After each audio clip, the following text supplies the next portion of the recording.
Capítulo 2 A Fonte da Vida. Foi um longo dia de trabalho. Estávamos na etapa final da preparação de um orçamento, na verdade, cerca de 90 orçamentos que precisavam ser agregados em um só. Foi um processo delicado, dividindo a renda disponível entre todos os gerentes ambiciosos, cada um querendo, esperando e até exigindo uma fatia maior da torta para atingir seus objetivos. Minha mente estava tentando em vão tirar todas essas figuras da minha cabeça, quando de repente o telefone tocou. Olá, é papai, filho. Papai parecia ter o Empire State Building nos ombros. O que há, papai? Mamãe sofreu um grave acidente de carro. Essas palavras me atingiram como uma marreta. Eu imediatamente comecei a tremer e meu batimento cardíaco literalmente dobrou rapidamente. Meus músculos ficaram tensos quando uma onda de adrenalina tomou conta do meu corpo. Acidente? Eu quase sussurrei no telefone, tentando segurá-lo com firmeza. Quão sério? É muito sério, filho. Naquele momento, desejei ter entrado pelo telefone e segurado meu pai. Mas ele estava a 12 horas de distância e eu teria que esperar até amanhã para pegar um avião. Quando desliguei o telefone, minha mente estava girando. Choque, medo e dormência me atingiram ao mesmo tempo. Naquele momento, lembrei-me de Jesus e simplesmente caí de joelhos e gritei: Ó Senhor, por favor, não a deixe morrer. Abri minha Bíblia e apenas orei e orei, até que uma sensação de calma me invadisse e me senti quase em paz. Minha mente então vagou pelas coisas mundanas da vida até que me atingisse novamente. Medo, desamparo e choque. Fiquei de joelhos repetidas vezes e apenas orei e me segurei em Jesus. Mamãe estava viajando para dar uma aula de música. Ela estava em uma estrada de pista dupla com uma faixa de 10 metros entre as duas estradas. Ela estava passando por outro carro quando foi jogada a uma elevação e isso é tudo que ela se lembra. Um carro vindo do outro lado perdeu o controle, atravessou a distância de 10 metros que dividia as duas estradas e bateu na minha mãe. A força do impacto empurrou o motor do carro de mamãe através do painel, ao mesmo tempo em que empurrava o volante diretamente em seu rosto. Por alguma razão desconhecida, naquele momento o assento quebrou. E estou muito agradecido que assim tenha sido, pois caso contrário, ela teria morrido instantaneamente. Quando a levaram ao hospital, ela estava com os braços e pernas quebrados e todo o lado esquerdo do rosto havia sido esmagado. Quando minha mãe foi levada ao hospital, havia um médico que havia acabado de terminar seu turno. Quando viu minha mãe, ele imediatamente voltou ao trabalho. Lutou por 8 horas para salvar sua vida. E finalmente, depois de muitos momentos tensos, ela se tornou estável. Eu realmente não consigo encontrar palavras para agradecer a esse médico. Mesmo agora, isso me leva às lágrimas. Aquele homem trabalhou 16 horas seguidas e teve a consideração de ligar para meu pai às 3 da manhã para que ele soubesse que mamãe estava em estado crítico, mas estável. Sou imensamente grato a ele. Um exemplo brilhante de habilidade, força e bondade da profissão médica. Alguns dias depois, minha esposa e eu estávamos na enfermaria de cuidados intensivos com mamãe. Eu estava muito feliz por vê-la viva. Os médicos ficaram surpresos com o ritmo de sua recuperação. Disseram-nos que ela nunca mais tocaria piano e talvez nem andasse de novo. Foi um duro golpe, mas ela estava ainda conosco e eu fiquei agradecido. Lorelli estava olhando as anotações do diário médico para a mamãe e me chamou para ver. Isso mostrava um ponto claro em que eles pensavam que perderiam a mãe e, de repente, todos os seus sinais vitais se recuperaram e ela se estabilizou. Não havia relato de como isso aconteceu, mas eu sabia que meu pai, a fonte da vida, havia enviado seu filho para sustentá-la. Sou muito grato pelo poder vivificante de Jesus. Hoje, minha mãe está andando e às vezes, quando toca piano, sinto uma profunda gratidão a Jesus por tê-la salvado a vida da morte certa. Quando se trata de entender a fonte da vida, a Bíblia não nos deixa dúvidas. Lemos o seguinte sobre Jesus em Colossenses: porque nele foram criadas todas as coisas que há nos céus e na terra, visíveis e invisíveis, sejam tronos, sejam dominações, sejam principados, sejam potestades. Tudo foi criado por ele e para ele. E ele é antes de todas as coisas, e todas as coisas subsistem por ele. Colossenses 1, 16 e 17. Tudo que podemos ver ou perceber, e até as coisas que não podemos ver, foram criadas e agora são sustentadas por Jesus Cristo. Observe cuidadosamente o texto da sentença final. E todas as coisas subsistem por ele. O texto nos diz claramente que a força da vida que sai do Filho de Deus mantém todo o universo unido. Paulo coloca de outra maneira no livro de Atos: ele é o Deus que criou o mundo e tudo nele. Visto que ele é o Senhor do céu e da terra, ele não vive em templos criados pelo homem, e as mãos humanas não podem servir às suas necessidades, pois ele não tem necessidades. Ele mesmo dá vida e respira a tudo, e satisfaz todas as necessidades. De um homem ele criou todas as nações em toda a terra. Ele decidiu de antemão quando deveriam subir e cair e determinou os seus limites. Seu propósito era que as nações buscassem a Deus e talvez sentissem seu caminho em direção a ele e o encontrassem, embora ele não esteja longe de nenhum de nós, porque nele vivemos, nos movemos e existimos. Como alguns de seus próprios poetas disseram, nós somos a prole dele. Atos 17, 24 a 28. Vemos aqui um Deus que está intimamente envolvido com nossas vidas. Paulo começa com o quadro geral e depois zera até o nível pessoal e íntimo. Ele determinou os tempos e lugares de todas as nações. Ele não está longe de cada um de nós. E finalmente, Paulo vai direto ao cerne da questão e diz que nele vivemos, nos movemos e existimos. Se vivemos nele, a lógica simples nos diz que não podemos viver sem ele. Como representante divino de Deus, Jesus, o Filho de Deus, disse: além de mim você não pode fazer nada. Por favor, entenda que isso não significa que não se pode fazer nada física, mental ou espiritualmente sem ele. Somos totalmente dependentes de Deus e de seu Filho para tudo, assim como um bebezinho depende de seus pais. Deixe-me ilustrar esse ponto porque suas implicações são de grande alcance. Considere o incrível órgão do coração. Funciona como uma bomba para circular o sangue ao redor do corpo, sem interrupção por décadas. O que é surpreendente no coração é que a pulsação do coração não parece ser ajudada por nada fora dele mesmo. O músculo do coração pode contrair e descontrair sem nenhum estímulo direto do sistema nervoso. Possui o que é chamado de sistema regulador intrínseco. Como diz um livro de anatomia, o sistema de condução é composto de tecido muscular especializado que gera e distribui os impulsos elétricos que estimulam as fibras musculares cardíacas para que se contraiam. Essas fibras musculares certamente são especializadas porque geram impulsos elétricos que não procedem do sistema nervoso.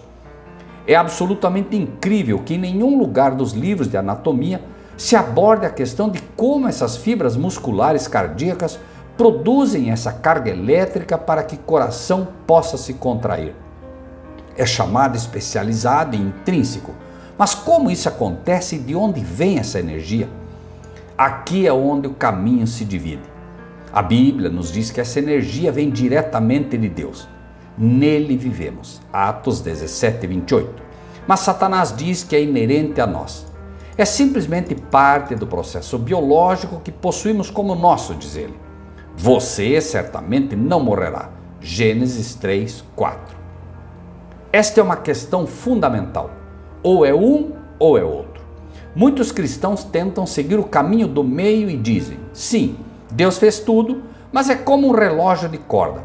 Ele começou e então o deixou funcionando. Como se de alguma maneira Deus fizesse as pilhas Duracell e as colocasse dentro de nós. A Bíblia não ensina essa ideia. Estamos intimamente conectados a Ele e totalmente dependentes dele a cada milissegundo, de cada segundo, de cada minuto, de cada hora e de cada dia. Deus está ativa e conscientemente fornecendo com amor a carga elétrica que mantém nossos corações batendo. Há algo nessa realidade que pode nos deixar realmente desconfortáveis como seres humanos, mas abordaremos isso mais tarde. O fato é que precisamos esclarecer esse problema agora. Ou acreditamos que nele vivemos, nos movemos e existimos, ou acreditemos que certamente não morreremos. Não há meio termo.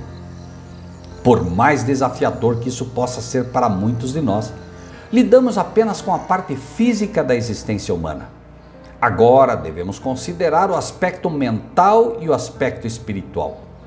Considere os seguintes textos, para que seus corações sejam encorajados, permanecendo unidos em amor e alcançando todas as riquezas da plena garantia de entendimento, para o conhecimento do mistério de Deus, tanto do Pai como de Cristo, em quem estão ocultos todos os tesouros da sabedoria e do conhecimento.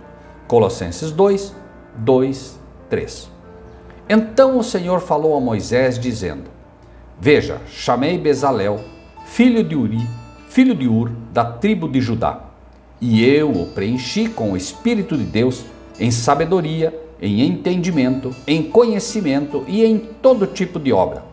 Projetar obras artísticas, trabalhar em ouro, prata, bronze, no corte de joias para engomar, em madeira e para trabalhar em todos os tipos de mão de obra. A Bíblia revela simplesmente Deus como a fonte de toda sabedoria e conhecimento. Desafia o conceito de que nós, como seres humanos, podemos originar sabedoria e conhecimento. Toda sabedoria e todo conhecimento vem de Deus através de Cristo, seu Filho. Um exemplo disso é mostrado em Êxodo 31, 1 a 5. Aqui vemos Deus dando ao homem sabedoria e entendimento no artesanato. É interessante que frequentemente nos referimos a pessoas que mostram grande habilidade e talento como talentosos. De fato são talentosos, mas por Deus. Vamos nos transportar para a metade de um concerto. O auditório está encantado enquanto uma jovem talentosa desliza os dedos para a esquerda e para a direita no piano de cauda que fica no palco. Ela faz o piano literalmente cantar, o toque da mão do mestre. Ela então alcança o clímax e sentimos que o concerto então findou-se. Queremos que ela continue, mas a música termina e a plateia explode em aplausos, impressionada com tanta elegância e graça combinadas com paixão e intensidade. A jovem se curva, inala o aroma do louvor e depois sai do palco. Vamos voltar um pouco, porque há algo interessante nesse cenário comum. Toda vez que algo assim acontece, o público deve começar a cantar "Louve a Deus de quem todas as bênçãos fluem", ou algo de natureza semelhante. Os aplausos devem ser dirigidos a Deus, que deu a habilidade, a sabedoria e a força. O coração do pianista deveria transbordar de amor e gratidão a Deus pelo dom que ele lhe deu, mas isso raramente acontece. Se realmente agíssemos dessa maneira, não seríamos exaltados pelo sucesso ou desencorajados pelo fracasso, porque a capacidade de executar não se origina conosco. E se não se origina conosco, não poderíamos receber crédito quando tivermos sucesso ou nos desanimar quando falhamos. Aqui reside a maldição da árvore Duracell. Imagine a liberdade de voar em um parapente motorizado. A sensação de liberdade que experimentamos quando obtemos sucesso, acreditando que o originamos. Isso se compara à alegria de subir milhares de pés acima da terra para testemunhar vistas maravilhosas do alto. Mas, se voarmos muito alto, a falta de oxigênio pode nos levar a perder a consciência ou sofrermos uma falha no motor, fazendo-nos cair. Quanto mais subimos, a mentira do poder interior, maior a velocidade do impacto quando colidimos com a terra. Não há como escapar da maldição da árvore Duracell. Depois de provar seu fruto, o desejo de subir é irresistível e a consequência final é inevitável. Não é por acaso que a depressão é a principal causa da incapacidade a nível global. O fruto da árvore Duracell cria esse desejo de subir a alturas que não são adequadas para nós. Quanto mais o experimentamos, maior o desejo de subir e maior a certeza de que cairemos. Quantos hits você já recebeu? Quantos mais você pode receber? Vale a pena pensar. Avancemos para o próximo nível. Examinemos as implicações da dependência física e mental. Mas que dizer sobre a dependência espiritual e moral? Esta é uma questão desafiadora. Então, aperte o cinto de segurança, pois pode ser uma viagem difícil. A Bíblia nos diz que Deus é amor. 1 João 4,8. Isso nos diz que Deus é a fonte do amor. Também se refere a Deus como Deus da esperança. Romanos 15:13. Essa ideia é amplamente expandida em Gálatas. Mas o fruto do Espírito é amor, alegria, paz, longanimidade, bondade, fidelidade, gentileza, domínio próprio. Contra isso não há lei. As implicações deste texto são de tirar o fôlego. Vamos analisar por um minuto. Todos esses atributos vêm de ter o Espírito de Deus. Isso significa simplesmente que sem o Espírito de Deus, você não pode ter amor, alegria, paz, paciência, bondade e assim por diante. Eu estava pensando nessa verdade bíblica um dia enquanto caminhava em um parque perto de um lago. Tudo era calmo e cheio de paz. De repente, notei uma mãe empurrando a filha em um balanço. Ambas estavam rindo juntas e obviamente felizes na companhia uma da outra. O amor que esta mãe estava experimentando pela filha foi inspirado por Deus. O pensamento de ser amorosa e gentil com a filha não se originou no coração da mãe, mas no coração de Deus, e foi dado a ela que escolheu expressá-lo, tornando seu amor de mãe. Nesse sentido, não é realmente o amor da mãe, mas o amor de Deus expresso através da mãe. No sentido mais verdadeiro, não existe amor de mãe pelos filhos ou amor entre marido e mulher. Isso soa radical? Bem, isso é o que a Bíblia ensina. Eu apresentei essa ideia muitas vezes ao pregar ou falar em seminários e é interessante ver como o público responde. Pela expressão do rosto de algumas pessoas, parece que acabamos de atacar os próprios alicerces da raça humana. Por todos os milhões de canções de amor que já foram cantadas e os bilhões de promessas no altar do casamento que eu te amo e te amarei para sempre, nenhuma dessas promessas pode ser cumprida sem que Deus derrame seu amor em nossas receptivas almas. Vamos colocar o atributo do amor em um parapente. Por que tantos perdem o amor e caem no chão? As pessoas que acreditam que o amor se origina em nossas próprias almas, geralmente podem acordar de manhã e não mais estarem apaixonadas por seus parceiros. Começam a questionar se esse relacionamento é o mais adequado a eles e geralmente começam a procurar alguém que traga esse sentimento de volta. O cartão de crédito Duracell atingiu seu limite e agora é hora de pagar. O homem sincero que realmente se comprometeu em seus votos de amar sua esposa para sempre, de repente se sente atraído por outra mulher. Ele pode não querer se sentir assim, mas não pode evitar. O amor é confundido com paixão e há dúvidas quanto à sua integridade. Ele então começa a se afastar de sua parceira, porque o sentimento de culpa de agir dessa maneira o impede de acreditar que ainda poderia ser amável. Ele pensou que poderia manter o fluxo de amor em seu coração, mas agora seu parapente parou, caiu no chão e seu casamento acabou. É de se admirar que encontrar alegria no casamento seja tão ilusório para a maioria das pessoas. Para aqueles que sentem que seu casamento não vale mais a pena, lembre-se de que o amor se origina apenas no coração de Deus e está disponível gratuitamente para aqueles que lhe solicitam. Se você sente que perdeu esse amor por seu parceiro, peça a Deus para devolvê-lo. Ele o fará, pois prometeu. E tudo o que você pedir em meu nome, eu farei, para que o Pai seja glorificado no Filho. Se você pedir qualquer coisa em meu nome, eu o farei.